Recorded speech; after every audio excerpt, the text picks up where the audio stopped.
Chapter 64. Luncheon Battle. Kai awoke to find himself not breathing. Resting on his face, Asteria slept soundly. Raising his hand to his face, he pushed the suffocating fox off. She slid off his face and down onto the bed, where she continued her even breathing as if being pushed didn't even register. Asteria had been by the foot of the bed when they had gone to sleep, but sometime during the night, she made her way up and onto his face. Still coming to terms with his new room and situation, he twisted his head to the side and stared at the device on his dresser. The device was able to tell time, and judging by half the bars being filled in, it was already midday. He shot up. Midday? Shit. Guess we were more tired than I thought. With a short stretch, he hopped out of bed. Out to the world, Asteria remained soundly asleep. Placing a palm against her side, he shook her. Nothing. There wasn't even a hitch in her breathing. Asteria, wake up. He waited, but she remained in blissful and oblivious sleep. Fine, I'll go get some food and leave you here. You snooze, you. A crimson eye opened and instantly met his own. Lose. As if to reiterate the missing of breakfast, a low rumble echoed across the room.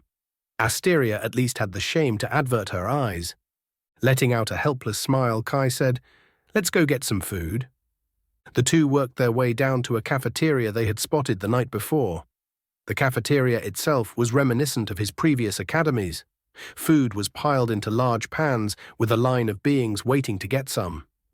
That was where the similarities ended. The cafeteria had a separate ramp similar to the main towers, which led to multiple floors above where more tables and food were available. Comparable to the assembly hall, some tables were occupied by only one race, while others were mixed. The same goblin from yesterday's orientation sat alone at one of the tables. Truthfully, he didn't look all too different from the other goblins he had seen so far, but the bloodthirsty aura he radiated was a sure sign that it was the same one from the day before. The aura decreed he wanted to be left alone. If his aura didn't get the point across, then his manners certainly would, as he shoveled food from his plate into his mouth using his hand. Kai felt his stomach revolt when food dropped off the goblin's hand and onto the table, only for him to swipe it off the table and shovel it into his mouth. He wasn't the only one, because the goblin glared at a few others that had the nerve to make a horrified face at the goblin's lack of manners. Getting in line, Kai grabbed 2 plates. After spending a year with Akane, he had long learned his lesson about only getting 1 plate of food. With 2 plates of food, he had a few minutes of peace to eat before Akane finished her own and moved on to his.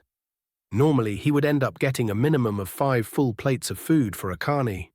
He wouldn't take any chances with Asteria being the daughter of the gluttonous demigod fox. Even with her body the size it was, he knew it did not equate to the size of the void in their stomachs. Food in hand, he moved with purpose. Asteria's whimpering was growing louder by the minute. He stopped short of the tables. His vow to make new friends and gather information echoed in his mind, but now that he was here in the moment, he found himself at a loss of whom to sit with. There were so many options scattered about, not counting the ones on the floors above. He could play it safe and sit with other humans. A group of such was seated to his left with 2 open spots of 6. His eyes met a young man with a familiar face and black hair from that same table. He glanced at his friends and said something soft enough that Kai couldn't hear. A moment later, they all turned their heads to check him out. I guess I stand out with a fox around my shoulders. Either that, or he had been ousted as a transfer student already for being an unfamiliar face. Kai's eyes shifted to the next table. It was comprised of a mix of races with only 1 open seat available. They were laughing happily, unaware of Kai's inner plight. Their levels were scattered but were much closer than his own than the group of humans next to them. He quickly looked at other tables and considered his options. A few more seconds dragged on, making him feel like he had already been standing there long enough to uncomfortably draw attention. Why does this have to be so difficult? Fuck it. He silently walked up to the table of mixed races. Immediately all conversation halted, their eyes on him as he stood off to the side. "Hello," Kai said with a faint smile, though it probably could have been described closer to a grimace. His body felt tense. Even with 2 lives, meeting new people never became easier. None of them spoke up at first. After an uncomfortable few seconds of silence, a lithe imp with dark red skin spoke up. "How can we help you?" "Stranger?" Its voice was unusually gruff for a creature its size. "I was wondering if I could join your group for lunch." He kept his voice even, not giving away his nerves. "I'm a new student," he added. A look of amusement passed between the group. Anyone with sense would know that. Haven't seen a human with a fox all last year. His stubby red finger tapped the table. "Look, human, I can appreciate the courage it took to come and introduce yourself, but we aren't interested. We are already a set group. Find yourself another table." The imp's tone was friendly, but his denial was blunt. Kai could only lamely nod. The table filled with humans started snickering and slapping the table, finding his plight hilarious. Turning his back, Kai felt his face heat up slightly. Without thinking, he found himself sitting down at the nearly empty table of the seething goblin. By the time he realized his mistake, it was too late. He was already sitting. The goblin looked stunned, with his mouth held open in shock and confusion. His hand hovered in mid-air while filled with food. "Sorry," Kai muttered, making quick eye contact with the large, silver-eyed goblin before pushing his utensil into the food. He apologized despite not really doing anything wrong. He had hoped the simmering goblin would ignore him. The last thing he wanted was to stand out on his first day, like during his first year again. And it was already too late to move, as Asteria had already begun devouring her food. The goblin blinked slowly and grunted. Surprisingly, he returned to his food without a fuss. His aura still exuded "don't come near me" vibes, but it wasn't overwhelming to the point of being uncomfortable. A few minutes of silent eating were broken when the goblin spoke up. "Why?" His voice was unusually soft for the rage he leaked. Kai took a napkin from the middle of the table and patted his mouth. "Why what? Why did I sit at your table?" The goblin nodded while taking a napkin and wiping his eating hand. Kai remained silent for a minute. Taking the cue from his distraction, Asteria tried to claim the rest of his food after already having eaten her own, only to be rebuffed by Kai's hand anticipating this action. "I don't know. I simply did," he replied to the goblin. The goblin gave him a look of consideration and then snorted and stood up and left. "Great going, Kai," he muttered to himself sarcastically. He ran his blocking hand through his hair. No longer thwarted, Asteria dashed over to his plate and began devouring the remaining contents. "Everyone!" a voice shouted from the cafeteria entrance. "Air challenged Zale." A great wave of commotion happened across the cafeteria at once. Many of the students stood up and began rushing out of the cafeteria at once, leaving their food half-eaten or barely eaten on the tables. Very curious Kai following suit.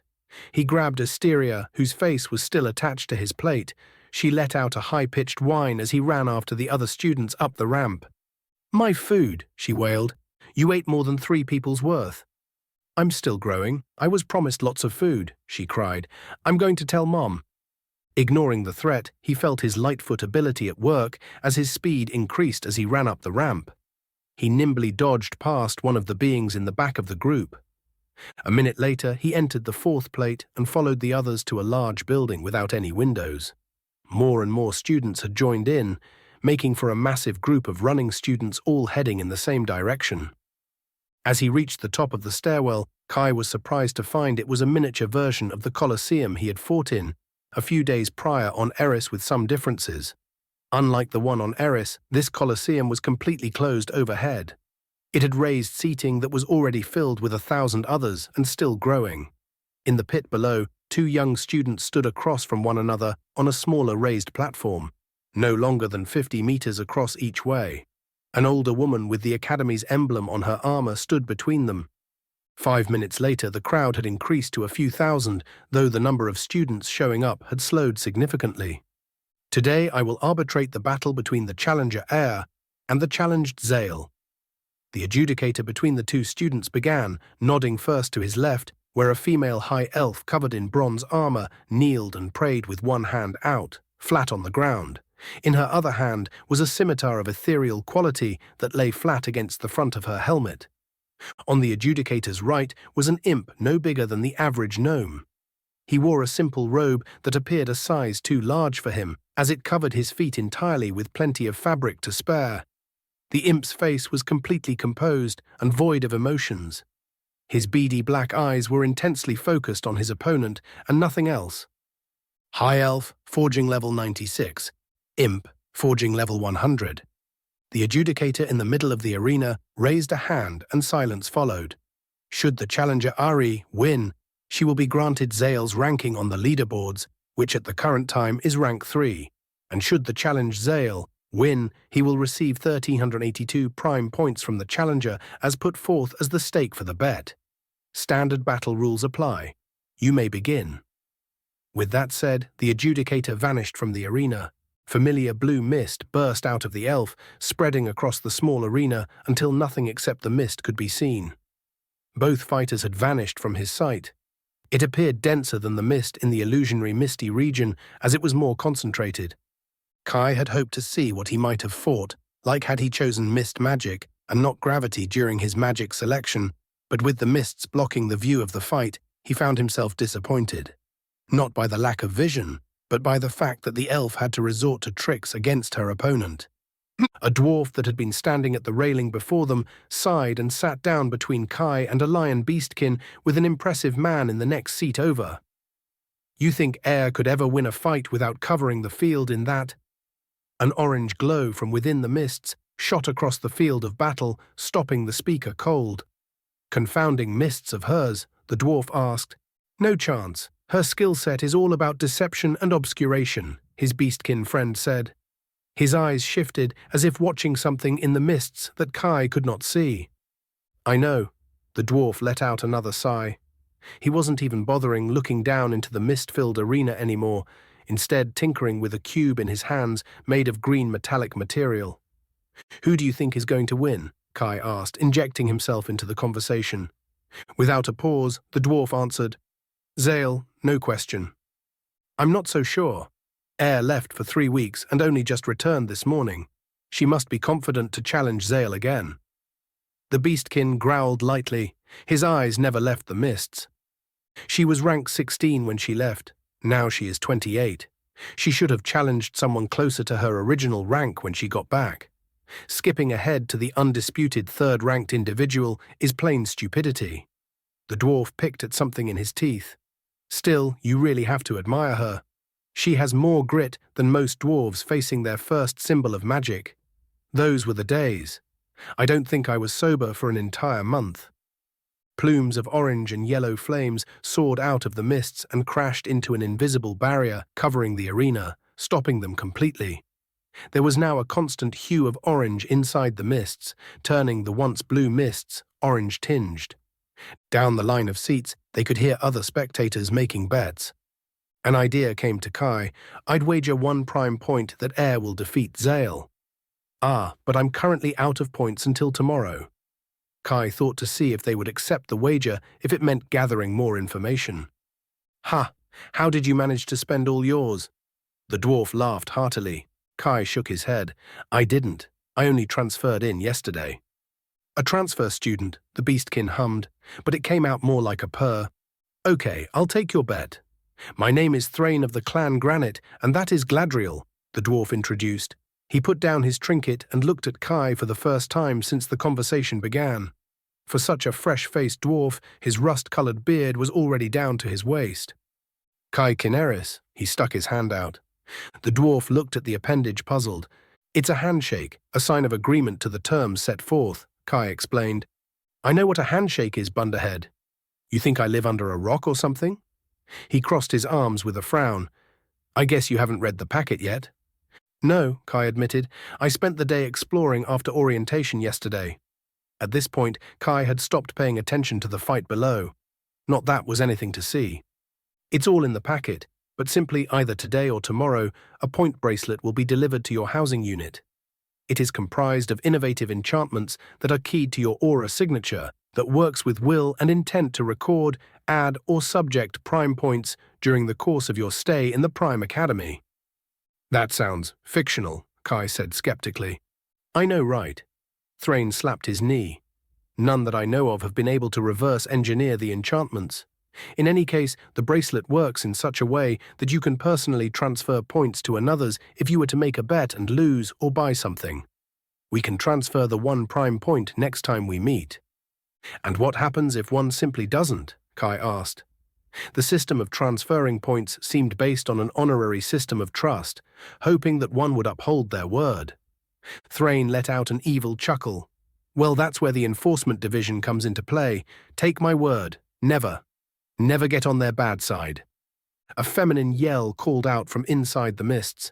With new points being granted tomorrow, Air must really want the points granted from the 3rd rank. Before she left, she would receive the same number of prime points as a person in rank 99. It's the bracket comprised of ranks 100 to 11. Only by entering the top 10 would her points increase significantly. Even more so if she can defeat Zale and take his 3rd rank.